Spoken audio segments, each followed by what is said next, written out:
మరిన్ని వీడియోల కోసం హెచ్టీవీని సబ్స్క్రైబ్ చేయండి, లైక్ చేయండి, బెల్ బటన్ ప్రెస్ చేయండి. Hello yours, I'm Lakshminarayana, lecturer in botany.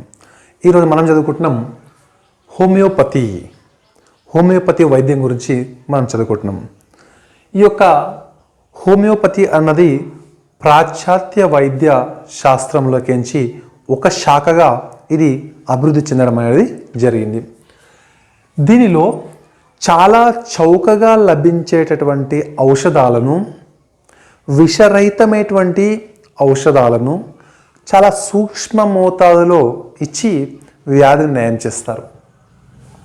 తర్వాత దీంట్లో సామ్యము గల లక్షణాలతో వ్యాధిని నయం చేస్తారు. అంటే వ్యాధి యొక్క లక్షణాలు కలిగినటువంటి ఔషధాలతోనే నయం చేస్తారు. కాబట్టి దీన్ని హోమియోపతి అని అంటారు. హోమస్ అనగా పోలిక లేదా సౌమ్యం అని, ప్యాథస్ అంటే నివారణ అని అర్థం. తర్వాత హోమియోపతి వైద్యులు శరీరానంతటిని కూడా ఒకటిగా భావించి వ్యాధిని తగ్గిస్తారు. నెక్స్ట్ చారిత్రకాంశాలు. ఇక్కడ ఈ యొక్క హోమియోపతిని శామ్యూల్ హెన్మాన్ అనేటటువంటి జర్మన్ శాస్త్రజ్ఞుడు కనిపెట్టడం జరిగింది. దీనిని Organon of rational art of healing అనేటువంటి గ్రంథంలో 1810లో ప్రచురించడం జరిగింది. నెక్స్ట్ సిమలియా సిమలిబస్ క్యూరెంటర్ అన్నది ప్రకృతి సిద్ధమైనటువంటి వ్యాధి నివారణ సూత్రంపై ఆధారపడి ఈ వైద్య విధానం అనేది ఉంది. తర్వాత ఇక్కడ దీనిలో ఈ యొక్క సిమలియా సిమలిబస్ క్యూరెంటర్ అంటే అర్థం ఏంటంటే వ్యాధి నివారణ కొరకు ఉపయోగించేటటువంటి ఔషధాలను ఆరోగ్యవంతునికి ఇచ్చినట్లయితే ఆ ఆరోగ్యవంతునిలో కూడా ఆ వ్యాధి లక్షణాలు అనేటివి జనిస్తాయి అని అర్థం. ఉదాహరణకు బెల్లడోనా మందును ఆరోగ్యవంతునికి ఇచ్చినట్లయితే అతనిలో స్కార్లెట్ ఫీవర్ లక్షణాలు అనేటివి కనిపిస్తాయి.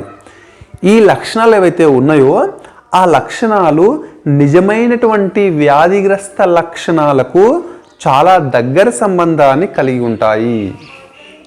తర్వాత సుమారు 50 రకాల మందులను తర్వాత 6 సంవత్సరాల కాలంలో వివిధ రకాల వ్యక్తులపైన పరిశోధన చేసి చూశారు. అప్పుడు వాళ్ళకు ఏమి అవగతమైంది అంటే నిజమైనటువంటి వ్యాధి లక్షణాలు అనేటివి ఆరోగ్యవంతునిలో ఆ ఔషధాలు ఇచ్చుట ద్వారా కనిపించడం జరిగింది. క్రీస్తు శకము 1796, 1810 ఆ మధ్యకాలంలో తను ప్రతిపాదించినటువంటి ఆ పై సిద్ధాంతాన్ని రూఢి చేసుకునేందుకు అనేక మందులతో విస్తృతమైనటువంటి పరిశోధనలు చేయడం జరిగింది. తన పరిశోధన ఫలితాలను essay on the new principle for ascertaining the curative power of drug అనే పేరుతో ఒక వ్యాసాన్ని 1796లో ప్రచురించాడు. 1843లో హెనిమాన్ మరణం తర్వాత అతని యొక్క శిష్యులు ఎవరైతే ఉన్నారో దాన్ని ప్రపంచంలోని నలుమూలలకు ఈ యొక్క హోమియోపతిని వ్యాప్తి చెందించుటకు తోడ్పడ్డారు. భారతదేశంలో హోమియోపతి జర్మన్ హోమియో వైద్యులు, మతాధికారులు 1810వ సంవత్సరంలో హోమియో నివారణతో బెంగాల్ చేరారు. బాబు రాజన్ దత్తా దీర్ఘ రోగం నుంచి హోమియోపతి ద్వారా స్వస్థత పొంది దానిపై ఆసక్తిని పెంచుకొని ఈ యొక్క హోమియోపతి వైద్యాన్ని నేర్చుకున్నాడు. 1851లో కలకత్తాలో హోమియో ఆసుపత్రిని నెలకొల్పాడు. బాబు రాజన్ దత్తాతే ప్రభావితమైన డాక్టర్ మహేంద్రలాల్ సర్కారు హోమియో వైద్యానికి మారాడు. ఈయన తన సేవలతో మన దేశంలో హోమియోపతికి ఒక గౌరవమైనటువంటి స్థితిని తేగలిగాడు. తర్వాత క్రమంగా ఈ యొక్క హోమియో వైద్యం అనేది భారతదేశంలోని ఇతర నగరాలు అయినటువంటి బెనారస్, అలహాబాద్, ఆగ్రాలలో హోమియో వైద్యశాలలు అనేటివి వెలిశాయి. 20వ శతాబ్ద కాలానికి చిన్న చిన్న పట్టణాలకు కూడా ఈ యొక్క హోమియోపతి గురించి ప్రాచుర్యంలోనికి రావడం అనేది జరిగింది. బెంగాల్ ప్రభుత్వం గుర్తింపుతో general council and state faculty of homoeopathic medicine 1941లో స్థాపించబడింది. ఢిల్లీలో all India institute of homoeopathy 1994లో ఏర్పాటు చేయడం జరిగింది. స్వాతంత్ర్యం అనంతరం ఈ యొక్క హోమియో వైద్యం దాని యొక్క శిక్షణ, దాని సంబంధించినటువంటి కళాశాలల యొక్క స్థాపన ఎంతగానో అభివృద్ధి చెందడం జరిగింది ఈ యొక్క స్వాతంత్ర్యం అనంతరం. నెక్స్ట్, ప్రాథమిక సూత్రాలు. హెన్మన్ ప్రాథమిక సూత్రాలను ఈ క్రింది విధంగా వివరించాడు.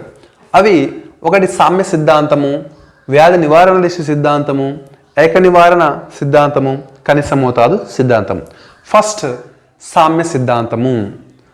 సామ్యము గల లక్షణాలు అంటే వ్యాధి లక్షణాలు కలిగి ఉన్నటువంటి ఔషధాన్ని ఇచ్చి వ్యాధిని తగ్గిస్తారు. దీనిని స్వయంగా ఈ యొక్క హెన్మాన్ సింకోనా బెరడును తీసుకోవడం ద్వారా మలేరియా వ్యాధి అనేది కలగడం జరిగింది. ఇదే విధంగా మలేరియా వ్యాధిగ్రస్తులకు ఈ యొక్క సింకోనా బెరడును ఇచ్చినట్లయితే వ్యాధి తగ్గుతుంది. కాబట్టి సామ్యము గల లక్షణాలతో వ్యాధిని తగ్గిస్తారు. నెక్స్ట్, వ్యాధి నివారణ దిశ సిద్ధాంతం, law of directional cure. Hahnemann అనుసరించినటువంటి కాన్స్టంటైన్ హెడరింగ్ అతడు ఈ యొక్క సిద్ధాంతాన్ని రూపొందించడం జరిగింది. రోగి యొక్క వ్యాధి నివారణ దిశ పరంగా జరిగే అభివృద్ధి క్రమంలో వ్యాధి యొక్క లక్షణాలు ఒక ప్రాంతం నుంచి మరొక ప్రాంతానికి రవాణా చెందుతాయి. ఏ విధంగా అంటే మన శరీరంలోని ఆవశ్యక భాగాల యొక్క కేంద్రస్థ భాగం నుంచి అనావశ్యక కేంద్రస్థ భాగాలకు రవాణా చెందుతాయి. ఉదాహరణకు అతి ప్రాముఖ్యత కలిగినటువంటి శరీర భాగాల నుంచి తక్కువ ప్రాముఖ్యత గల చర్మానికి రవాణా చెందుతాయి. అదేవిధంగా మెదడు నుంచి భావోద్రేక కేంద్రాలకు, అక్కడి నుంచి భౌతిక కేంద్రాలకు రవాణా చెందుతాయి. చివరగా ఈ యొక్క వ్యాధి పూర్తిగా నిర్మూలించబడుతుంది. ఈ వ్యాధి నివారణ దశ ప్రారంభంలో ఈ వ్యాధి లక్షణాలు ఒకసారిగా ఉద్రిక్త స్థాయిలో ఉండి తర్వాత క్రమంలో పూర్తిగా నిర్మూలించబడతాయి. నెక్స్ట్, ఏక నివారణ సిద్ధాంతము లేదా లా ఆఫ్ సింగిల్ రెమెడీ. సామ్యము గల ఔషధాలతో ఒకే ఒక ఔషధాన్ని ఇచ్చి వ్యాధిని తగ్గిస్తారు. లేదా 10 మంది రోగులకు ఒకే రకమైన వ్యాధి వచ్చినట్లయితే ఆ 10 మంది రోగులలోని వారి యొక్క శరీర రక్షణ యాంత్రిక సూచికను బట్టి వేరువేరు ఔషధాలను ఇచ్చి నయం చేస్తారు. దీన్ని వ్యక్తీకరణము అని అంటారు. నెక్స్ట్, కనీస మోతాదు సిద్ధాంతము, లా ఆఫ్ మినిమం డోస్. దీన్ని ఔషధ మోతాదుకు హెన్మాన్ సూత్రం ఏంటంటే సింగిల్, సింపుల్, మినిమం అనేది వర్తిస్తుంది. అంటే ఔషధాన్ని సూక్ష్మ మోతాదులో వ్యాధి తగ్గేంత వరకు ఇచ్చి నయం చేస్తారు. కాబట్టి దీనికి అయ్యే ఖర్చు తక్కువ.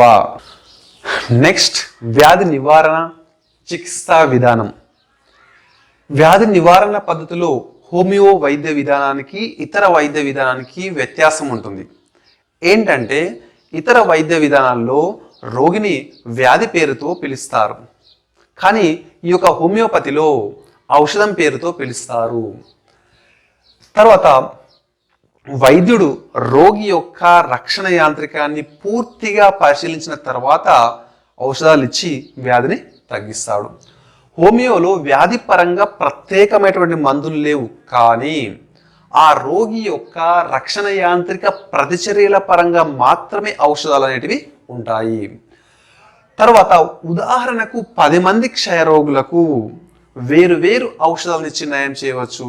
అదేవిధంగా 10 వేరు రోగులకు ఒకే ఔషధాన్ని ఇచ్చి నయం చేయవచ్చు. ఇది ఈ యొక్క హోమియోపతిలో ఉన్నటువంటి ఒక ప్రత్యేకత. హోమియోపతి మందులను సాధారణంగా చిన్న గోళీలు కానీ, పౌడర్లు కానీ, మదర్ టింక్చర్లు కానీ, స్వేదన జలాల రూపంలో కానీ దీన్ని ఉపయోగిస్తూ ఉంటారు. డాక్టర్ సుషెల్లర్ ప్రకారం దేహానికి 12 ఖనిజాలు ఆవశ్యకం అని చెప్పేసి తెలియజేశాడు. వాటిని ప్రాథమిక వ్యాధి నివారణలు అని అంటారు. అవి calcarea fluor, calcarea phos, calcarea sulph, ferrum phos, kali mur, kali phos, magnesia phos, natrum mur, natrum phos, natrum sulph మరియు సిలికా. ఈ అసేంద్రియ లవణాలను సూక్ష్మంగా విభజించి హోమియోపతి సూత్రాల ఆధారంగా శక్తివంతం చేసి రోగికి అందజేస్తారు. ఇది హోమియోపతి యొక్క ప్రత్యేకత. Thank you for the watching. Subscribe on YouTube.